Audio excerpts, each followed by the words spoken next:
هنرمند ایمي شفرد وروسته له هغې ډېر شهرت وموند چې د امریکا د پخوانۍ لومړۍ میرمن میشل اوباما دا انځور یې جوړ کړ. اوس دا انځور د لندن د انځورونو په ملي ګالري کې د هغه نوي نندارتون برخه ده چې ټولې نقاشۍ یې د تورپوستو هنرمندانو لخوا شوي دي. د دې نندارتون منتظم اکویشن 55 داسې هنري آثار غوره کړي څو پکې وپلټي چې تور خلک په هنر کې څنګه انځور شوي دي. د دې نندارتون تنظیم 15 کاله وخت نیولی، خو ایشون باور لري چې نندارتون په ډیر مناسب وخت کې پرانیستل شوی دی.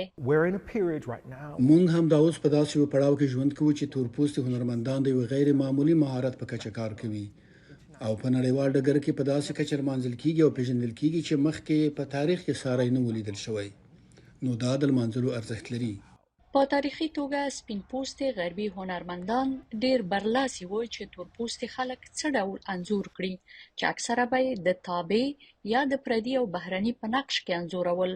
خو د دغې زرینې لوړې مجسمې په څیر کار د کلاسیکي مجسمې عصري تعبیر ښیي چې په یو تورپوستي شخصیت تمرکز کوي. زما په اند دا چوکاټ بندۍ مهمې دي ځکه چې په تاریخي توګه د لویدیځ هنر تاریخ په اوږدو کې مونږ کولی شو پیړۍ شاته ولاړ شو. د تورپوستو خلکو اکثره انځورونه د اروپایي هنرمندانو، لویدیځو هنرمندانو، سپین پوستو هنرمندانو لخوا کاږل شوي دي. په دې کې سم یا غلط نشته، خو دا د تورپوستي هنرمندانو رول منځوي کوي. په دې نندارتون کې تاریخي پیښې د یو نوي لیدلوري سره انځور شوي دي. په دې اثر کې د 18مې او 19مې پیړۍ دوې تورپوستې ښځینه اتلانې انځوري شوي دي.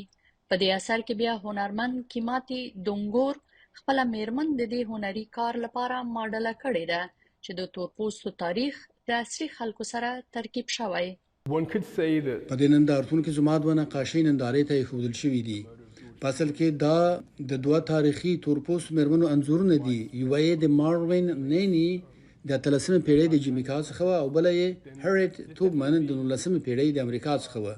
دواړه فعالانې وې، په حقیقت کې د مریتوب په وړاندې مبارزه کې پوځي قماندانانې وې.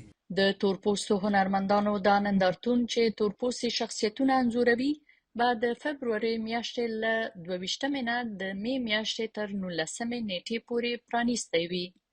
برېښنا عمرخیله د امریکا غږ، واشنګټن.